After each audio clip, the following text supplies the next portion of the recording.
Francozzo era un direttore di call center che aveva preso appuntamento con due picciotti per farci un colloquio.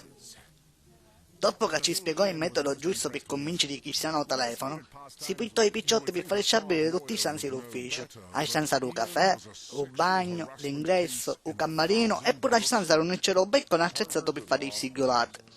Siccome Francuzzo aveva la pelle delicata o sangue roce, col passare degli anni è entrato in guerra con i zappaglioni e ogni volta che ne vedeva uno l'aveva ammazzare. Proprio quel giorno, un piccolo zappaglione grande quanto un piccino di 6 mesi s'apriò una vita dell'ufficio. Francuzzo se ne adunò con la coda dell'occhio, ma siccome non si poteva levare gli scarpe per non fare malafigura davanti a di picciotte, si a chiumo verso la vetrata a appiccicare e rannagliarlo. Quando diciamo a noi altri impiego tecnico tacchiano sangue un nuovo cirviato, i globuli rossi soffrono la pressione, si accavallano a tipo uffici di collocamento e i bulli lo finiscono come un Batman con le spagliate e te la cogli a volo.